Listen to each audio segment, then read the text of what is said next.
Welcome, curious minds, to the deep dive. Today, we're not just dipping our toes, okay? We are plunging headfirst into the magical, sometimes surprising, and often really intensely emotional waters of fantasy literature in 2024. That's right. We've spent some serious time meticulously toming through a curated list of last year's top fantasy books. We've been analyzing what made them resonate so deeply, what pushed boundaries and what truly struck a chord with readers like you. Our mission for this deep dive, it's basically to extract the most potent nuggets of knowledge, the best insights about the evolving state of fantasy.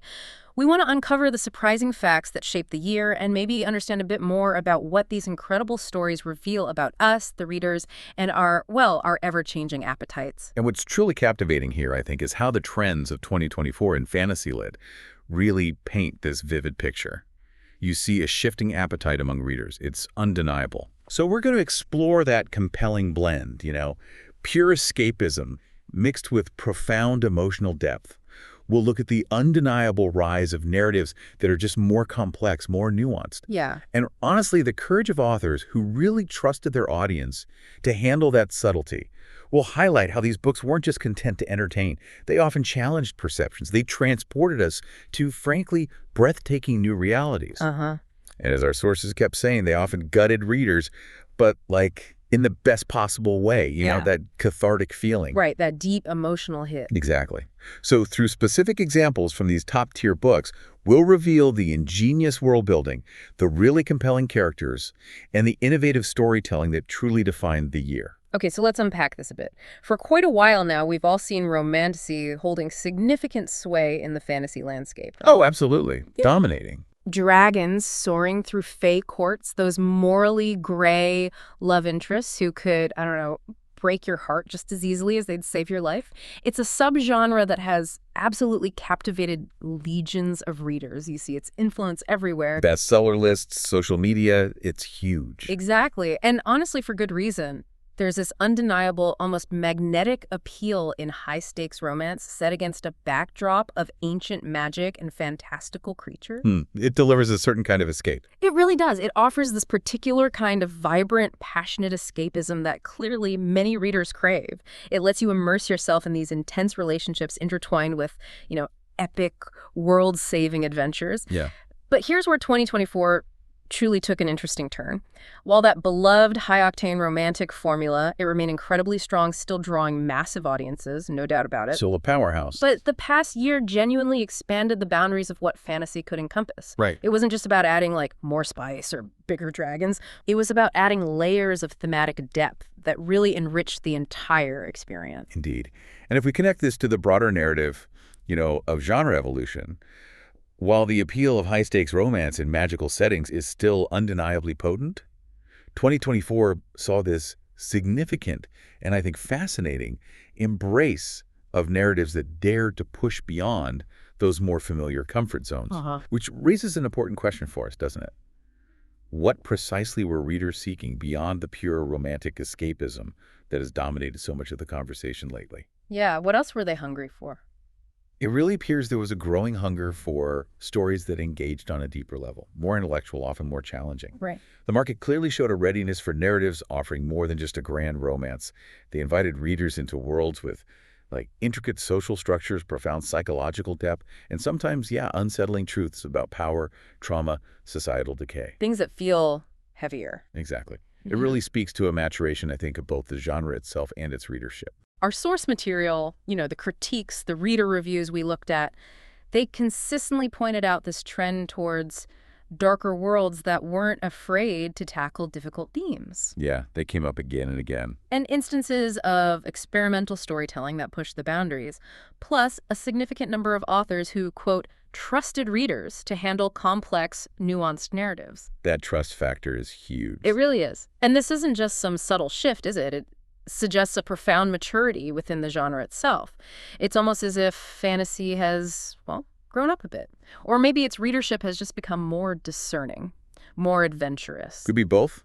I think it's likely both. It's no longer solely about the hero's quest or the big climactic romance anymore. Right. It's increasingly about the profound, lingering impact of those journeys, those relationships on the human or, the fantastical psyche. These deeper themes, they add layers that demand more from you as a reader. Yeah, you have to engage more actively. You do. But in return, they offer a much richer, more resonant, and ultimately, I think, a more memorable experience.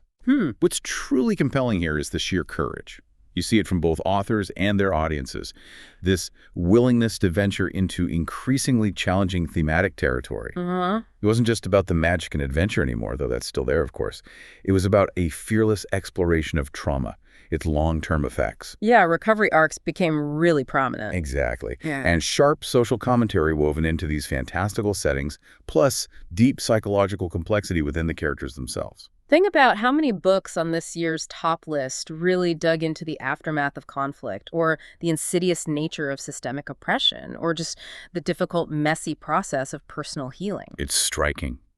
This trend indicates a growing demand for fantasy that directly mirrors, rather than simply acting as an escape from, real-world experiences. So not just escape, but reflection, too. Precisely. It's a testament to fantasy's evolving capacity to hold up a reflective mirror to our own society, our own inner lives, even while it's transporting us to entirely different imaginative realms.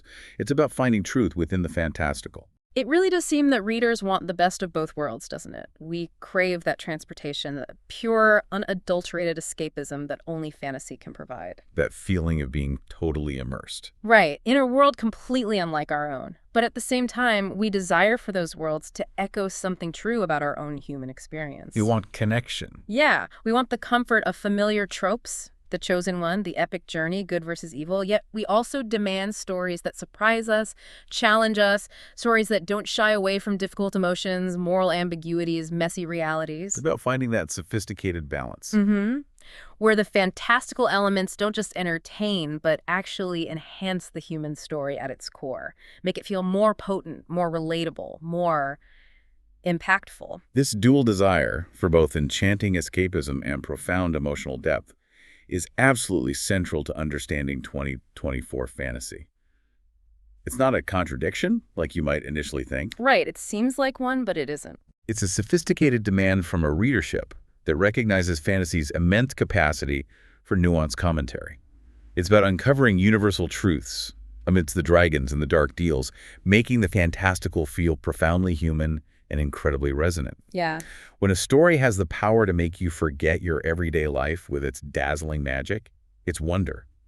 But then also compels you to reflect deeply on personal challenges or societal issues. That's when fantasy hits its peak. That's the sweet spot. It really is. It shows that readers are looking for more than just a fleeting distraction. They're actively seeking understanding, connection, maybe even a fresh perspective on the human condition.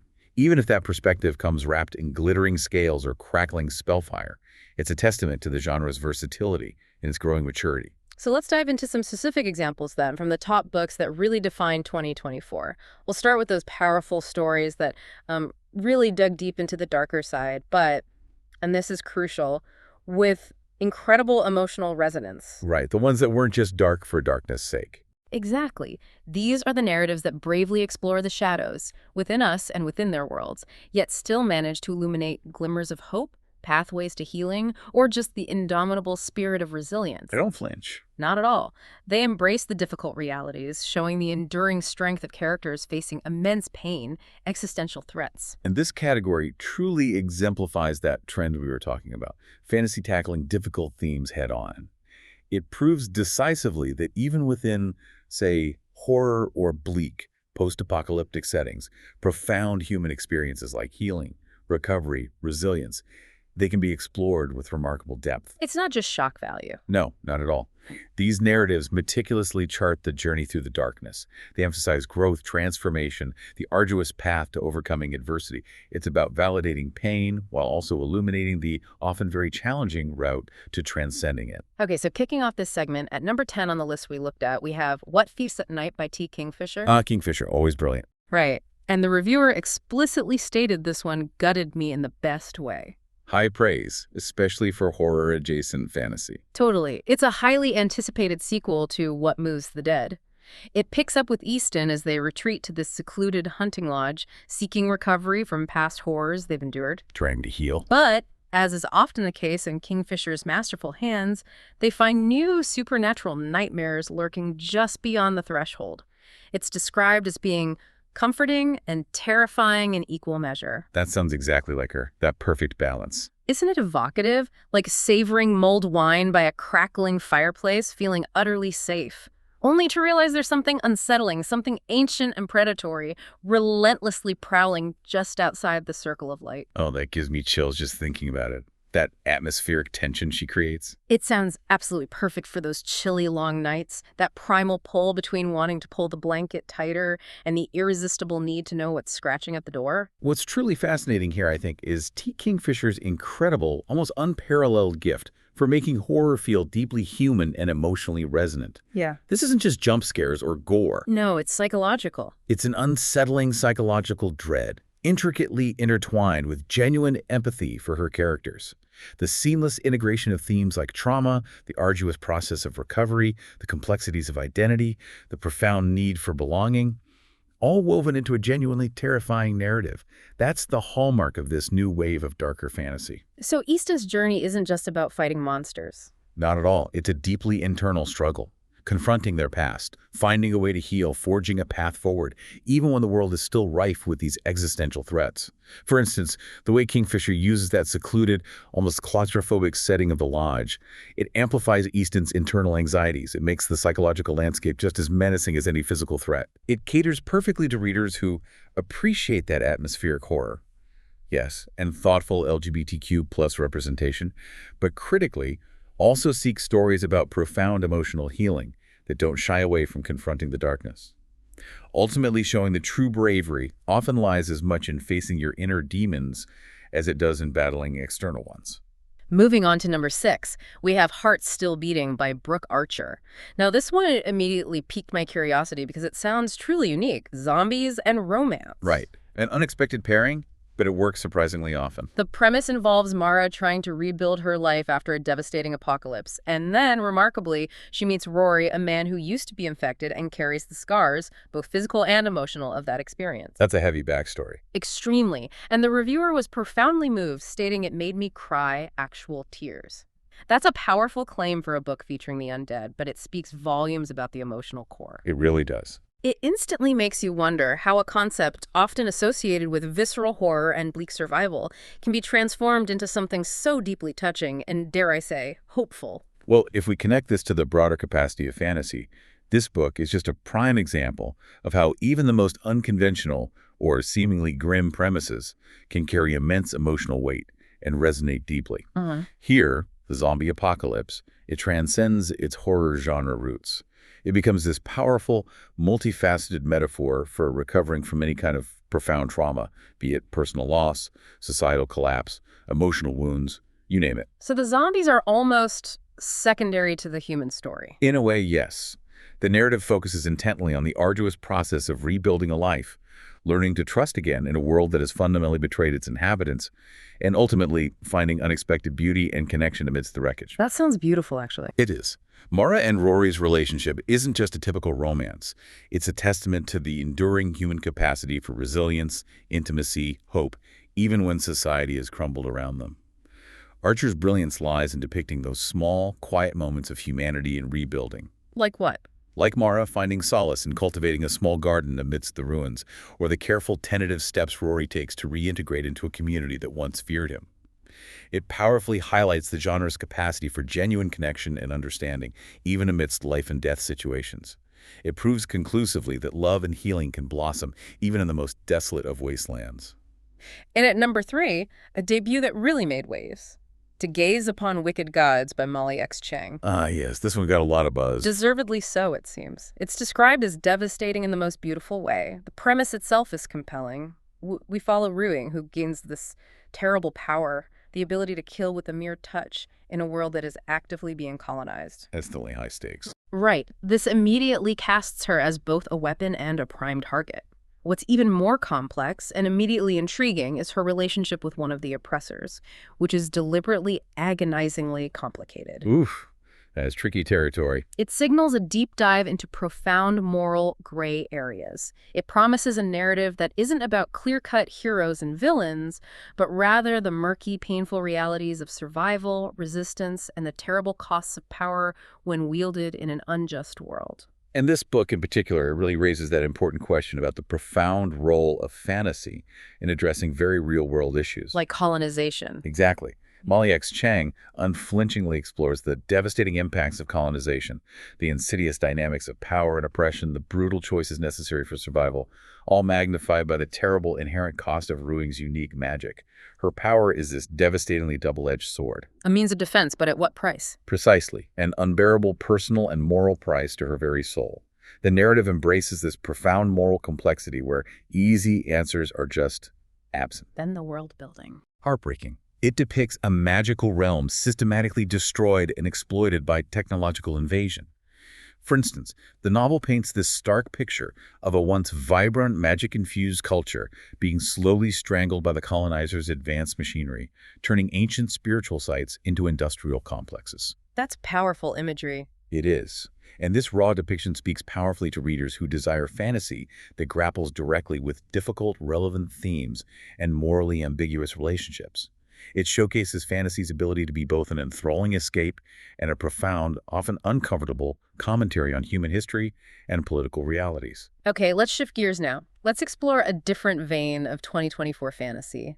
The books that offered those intricate mysteries, really rich, deep world building, and characters who frequently operate in those fascinating shades of gray. The complex puzzles, my favorite. Mine too. These are the kinds of stories that demand your full attention, right? They make you feel like you're actively piecing together a grand unfolding puzzle, constantly reevaluating who to trust, what's truly at stake. Totally. All about intricate plots, layered political landscapes, the mesmerizing interplay of power, secrets, consequences. Yeah. This next section really showcases fantasy that intellectually stimulates. It challenges readers not just to passively observe, but to actively piece together sprawling conspiracies, navigate treacherous political landscapes, and deeply ponder the far-reaching consequences of both knowledge and power. They're not passive reads at all. Not in the slightest. They demand active engagement, critical thinking, and they reward you with this profound sense of discovery and a deeper understanding of the world and its inhabitants, often mirroring our own real-world complexities. All right, so at number 9, we have The Silverblood Promise by James Logan. This is a debut novel that, according to our source, completely blindsided me with its brilliance. High praise for a debut. Isn't it? Oh. It introduces us to Logan Cordova, a disgraced nobleman forced to turn thief, who finds himself inextricably caught in this sprawling conspiracy involving ancient magic and a series of mysterious, brutal murders. Intriguing setup. And the narrative is powerfully described as feeling like fantasy noir. You immediately envision this world steeped in shadows, brimming with secrets, riddled with morally gray choices. With shadows and secrets. Love it. You can almost feel the grit and grime of a deeply imperfect, lived-in city just from that description. It hints at a place where allegiances are fluid, survival is a daily struggle, the kind of setting where every alleyway might hold danger or a clue. And what's truly exceptional here, I think, is Logan's masterclass in crafting genuine fantasy noir. The subtle yet immensely powerful magic system woven into the very fabric of this society is what really distinguishes it. How so? Well, this isn't flashy, overt magic. Instead, it's integral to the world's decay and corruption. It's often used for illicit purposes or as a tool of oppression. For instance, the Silverblood itself isn't portrayed as a magical gift, but more like a curse that slowly consumes, symbolizing the systemic corruption. Wow, that's a clever twist. It is. And Lucan's compelling journey of attempted redemption in this deeply corrupt world powerfully demonstrates how genre blending can elevate a narrative, creating something fresh, gritty, and profoundly compelling. The way tension meticulously builds, constantly revealing new, intricate layers of conspiracy with each chapter. It keeps you utterly engrossed. Questioning everything. Exactly.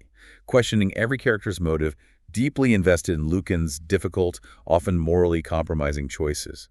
It's perfect for those who adore intricate mysteries, who appreciate protagonists striving for redemption against seemingly insurmountable odds, and who seek a grounded, refreshingly gritty take on traditional fantasy, where magic can be as much a burden as a blessing. Number 8 is An Education in Malice by S.T. Gibson. This one is pitched as dark academia with actual teeth. Ooh, I like the sound of that. Dark academia can sometimes be more atmosphere than bite. Right. This one seems to deliver. It introduces Laura, a grad student, who becomes tangled in this dangerous, seductive relationship with the mysterious Carmilla, leading to an electric and unsettling dynamic. Carmilla. Echoes of the classic vampire story there. Definitely intentional, I think. And the reviewer's spicy sweet rating is incredibly evocative, like absinthe and dark chocolate. Wow. Which immediately conjures an image of something intoxicating, dangerously sophisticated, probably not entirely good for you, but utterly impossible to resist. That perfectly captures the dark academia vibe, doesn't it? Yeah. Dangerous allure, intellectual intensity, forbidden desires. Brewing beneath that veneer of academic respectability. And we connect this to the broader appeal of the dark academia subgenre. This book brilliantly delves into the seductive nature of forbidden knowledge and dangerous, consuming desires within a meticulously crafted academic setting.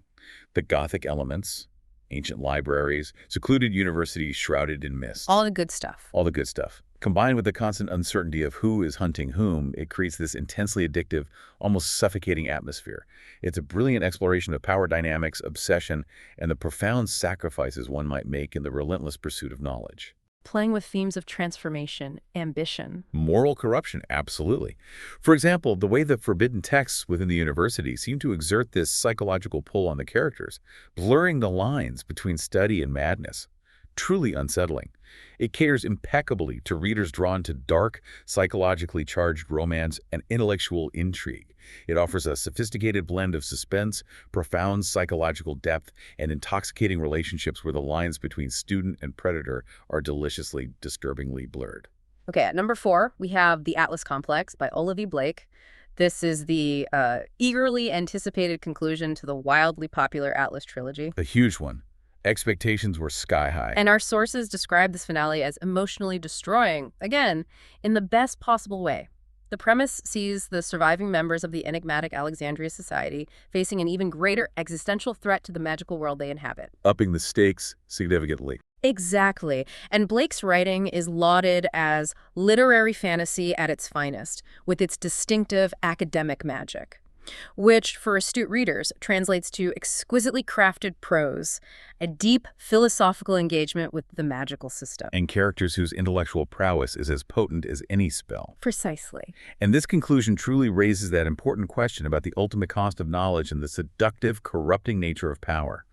Olivia Blake's mastery of literary fantasy is just on full display here. Perfectly crafted, intricate sentences, psychologically complex characters who are both brilliant and profoundly flawed. Her narrative deftly shows how high intellectual pursuits can intertwine with elements of cosmic horror and intricate political intrigue, really pushing the boundaries of what fantasy can explore. The characters are constantly forced to make these impossible, morally agonizing choices. Forcing the reader to question everything. Constantly. Who to trust? Who truly deserves redemption? For instance, the way their magical abilities are directly linked to their intellectual disciplines. One might manipulate probability through advanced mathematics, another distort reality through theoretical physics. That adds this unique layer of scientific rigor to the magic. Which is fascinating. It really is. The moral complexity, where no character is purely good or evil, profoundly encourages critical thinking about trust, loyalty, redemption. It's ideal for those who deeply appreciate psychological exploration and nuanced, often heartbreaking endings. It's a series that genuinely lingers long after you turn the final page.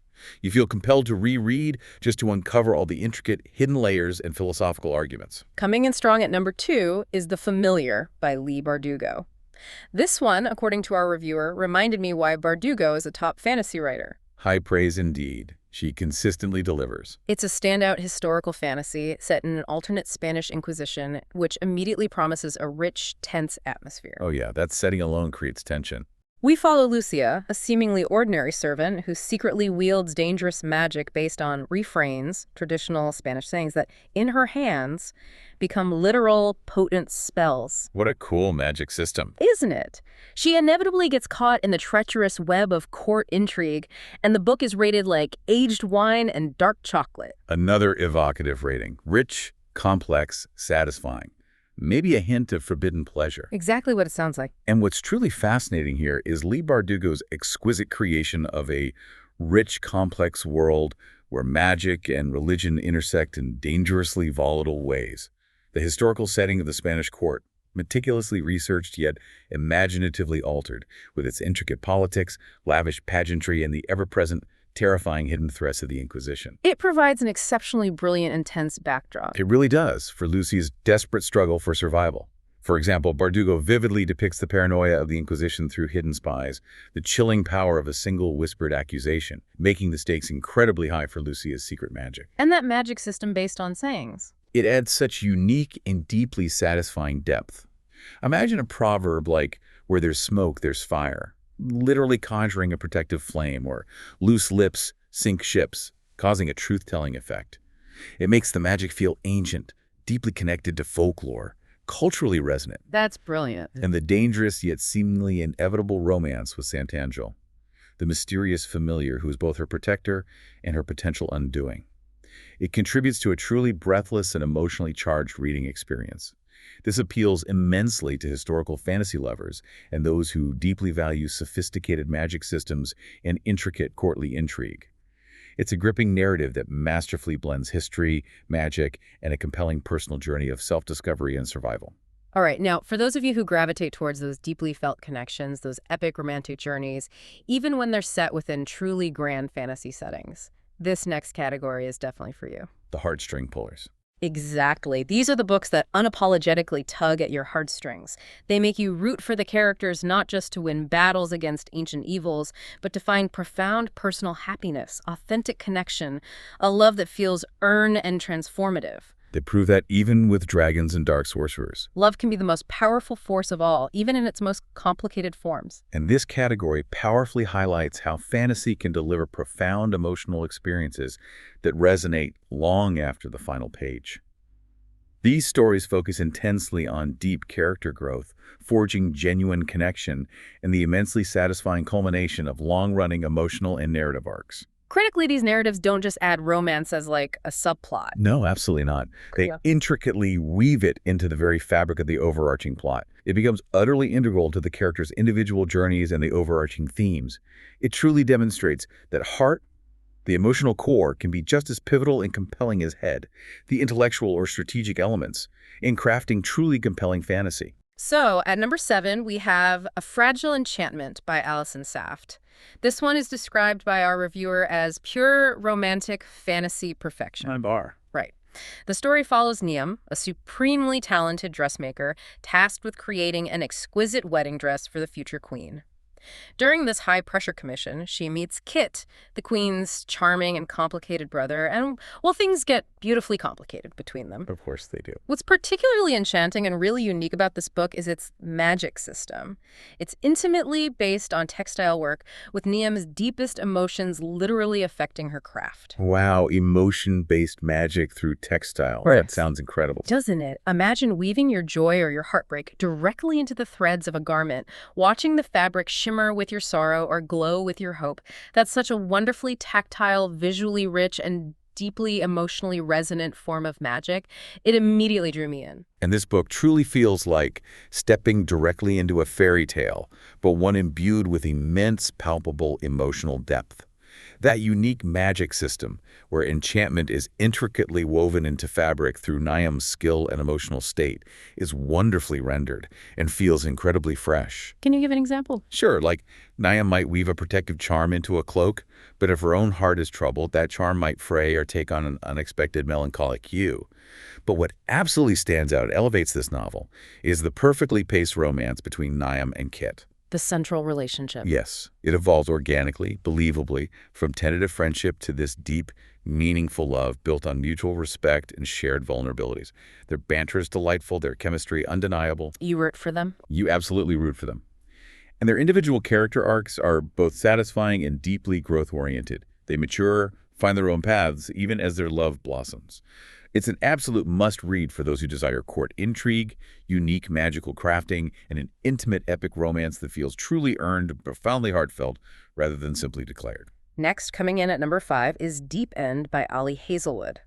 A brilliant example of a second-chance romance, but with a wonderfully specific and engaging twist: marine biology. Hazelwood and her STEM heroines. She does it so well. She really does. The premise sees Scarlett, a dedicated marine biologist, forced into this intense, high-stakes research project where she has to work side by side with her ex-fiancé, and the tension between them, described as absolutely electric. Ooh, forced proximity plus unresolved history plus high-stakes science. Recipe for drama. Totally. Ollie Hazelwood has consistently demonstrated this real knack for crafting compelling STEM heroines, making scientific fields feel genuinely exciting and integral to her characters' lives, not just a backdrop. Right. The science feels authentic. The very idea of two brilliant scientific minds who also share this complicated, unresolved romantic history being forced to collaborate closely. It creates an immediate and incredibly compelling dynamic, promises both intellectual stimulation and emotional fireworks. And what's genuinely fascinating here is Ollie Hazelwood's unparalleled ability to write these STEM heroines with such authenticity and relatable vulnerability. Scarlett struggles with imposter syndrome, professional anxiety. They make her feel wonderfully human and approachable. Even brilliant people doubt themselves. Exactly. It shows that even brilliant individuals at the top of their field grapple with self-doubt. And the scientific elements, far from being overwhelming, are accurate and incredibly engaging. They never overshadow the emotional narrative. They enhance it. They really do. They serve to underscore the characters' shared passion for their work and how that passion can ironically bring them together or drive them apart. For example, a shared late-night dive to study an elusive deep-sea creature becomes this crucible for their unresolved feelings. The realistic rebuild of their relationship, focusing on earning trust and mutual respect rather than just rekindling old flames, is handled with maturity and nuance. It demonstrates how a shared passion for important work can underpin a truly meaningful second chance at love. It's perfect for those who adore science-infused romance. It offers a smart, heartfelt story that values both intellectual curiosity and profound emotional vulnerability. Proves that love can be found not just in grand gestures, but in shared intellectual pursuits and quiet moments of understanding. And finally, our #1 pick for 2024. The book that truly soared to the top, House of Flame and Shadow by Sarah J. Maas. The big one. The Crescent City conclusion. The monumental conclusion, yes. And our reviewer described it as wrecking me in every possible way, which, as you know, for Maas fans, is the highest possible praise. It's a badge of honor. It absolutely is. I mean, she delivered. Bryce and Hunt, the central duo, faced their biggest, most universe-altering challenge yet. And the narrative threads woven through previous books get turned completely upside down. Shaking everything up. Completely. And what caused, according to the source, literal screaming among devoted fans were the mind-blowing, intricate connections to her other series. The Maasverse crossover. People went wild for that. Understandably, a masterful web of crossovers that speaks to this deeply interconnected universe, rewarding long-term loyalty and intense engagement with Maas's entire literary world. And if we connect this to the broader trajectory of modern epic fantasy romance, this book exemplifies the absolute pinnacle of the genre. Sarah J. Maas's unparalleled ability to deliver on every single promise she has made to her readers. It's remarkable. How so? She meticulously expands her world building to epic, universe-spanning proportions while somehow maintaining an incredibly intimate and focused character perspective. The emotional intensity is just palpable, and the stunning character development built over multiple books makes the payoff incredibly satisfying. Years of character journeys culminating in explosive, deeply felt moments of triumph and heartbreak. And the crossovers weren't just fan service. Not at all. The way she weaves in characters and plot lines from her other series, like A Court of Thorns and Roses, it expands the lore, challenges readers' understanding of the entire fictional cosmos she has built. It creates moments of genuine awe and shock.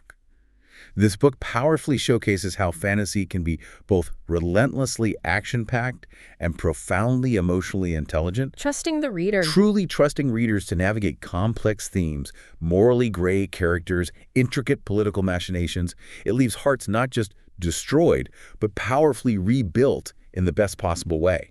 It proves the profound emotional bond a long-running series can forge with its readers, delivering a truly unforgettable experience. So looking back at this incredible, really diverse list of books that defined 2024 fantasy, what genuinely strikes me is just how brave they were. How wild, how emotionally deep these stories truly are. Right, there was a real boldness there. It truly feels like 2024 was the year fantasy confidently came into its own. definitively proving it could be so much more than just fleeting escapism. It demonstrated unequivocally that the genre is capable of profound intellectual and emotional engagement, reaching astonishing new heights of storytelling, sophistication, and complexity. And this collective movement in 2024 fantasy, it raises an important question that kind of lingers, doesn't it? What does it truly say about readers today that they are so ready, so eager to embrace such complex, nuanced narratives? Yeah, what does it mean? It suggests a sophisticated and evolving audience, one that seeks both comfort and familiar, beloved tropes and groundbreaking innovation that genuinely challenges their perspectives. Readers, it seems, are no longer content with just surface-level adventures. You want more. They're actively craving stories that delve into the intricate nuances of the human condition, even when those conditions are explored through the lens of dragons or ancient magic or interstellar empires. They want to be provoked to think as much as they are entertained. Absolutely. And one of the most powerful takeaways for me is how confidently authors trusted their readers to handle nuance, moral ambiguity. That trust, again, it's fundamental. They weren't spoon-feeding easy answers or presenting clear-cut binaries. Instead, they presented difficult questions, forcing characters, and by extension us, the readers, to grapple with complex themes like colonization, unresolved trauma, societal decay, all set within these sprawling fantastical worlds. Yeah. This profound partnership between author and reader, where you're asked to actively engage with ethical dilemmas, with the complexities of characters' choices, it creates a much richer, more impactful, and ultimately more resonant reading experience. It's a sign of a truly matured genre. And what's truly fascinating here is that beautiful, reciprocal relationship that has blossomed. Authors pushing creative boundaries and readers rising enthusiastically to meet them. Yeah, it's a dialogue. It really is. This deep trust has allowed for the development of richer, far more complex characters. Characters who are beautifully flawed, profoundly human, navigating truly impossible circumstances. And that makes the fantastical feel profoundly real and incredibly relatable. They're not just archetypes. Not anymore. They're fully realized individuals facing genuine internal and external conflicts. And their journeys resonate deeply with us precisely because of their authenticity, their messy humanity. It's a testament to the dynamic growth of the fantasy genre, expanding its emotional and intellectual range far beyond what many might have initially conceived. And perhaps this is the real magic of 2024 fantasy. These books didn't just transport us to incredible, imaginative worlds. Although they did that brilliantly. They absolutely did, but they simultaneously reflected something deeply true about our own experiences. They mirrored our struggles for healing, our quest for redemption, our universal desire for understanding what often feels like a complicated, chaotic world. Holding up that fantastical mirror. Exactly, allowing us to see echoes of our own challenges, our own triumphs, our own inner lives reflected in their extraordinary settings. When a story, no matter how outlandish its premise, can make you feel less alone, offer a new perspective on your own reality, or inspire profound empathy, that's where the true enduring power lies. And if we connect this to the enduring power of storytelling itself, fantasy in 2024 powerfully affirmed its role not just as a means of escape, but as a potent lens through which to critically examine ourselves and the intricate fabric of society. It continues to provide the comfort of wonder and boundless imagination, of course. But crucially, it also presents the challenge of confronting difficult truths, fostering both critical thinking and profound empathy within its readers.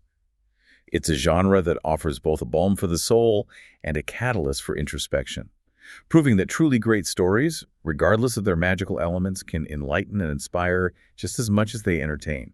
So there you have it. We've journeyed through a truly remarkable year in fantasy. We've explored stories that were unafraid to be complex, narratives that offered both thrilling escapism and profound emotional depth. It was quite a year. It really was. We've seen authors bravely push the boundaries of what's possible within the genre, and readers enthusiastically embrace the nuance. It proves that the world of fantasy is more vibrant, more meaningful, and more resonant than ever before. And this deep dive into 2024's fantasy landscape, it raises an important question for you, our listener, to maybe mull over.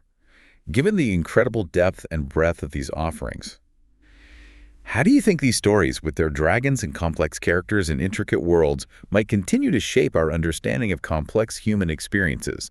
long after the last page is turned.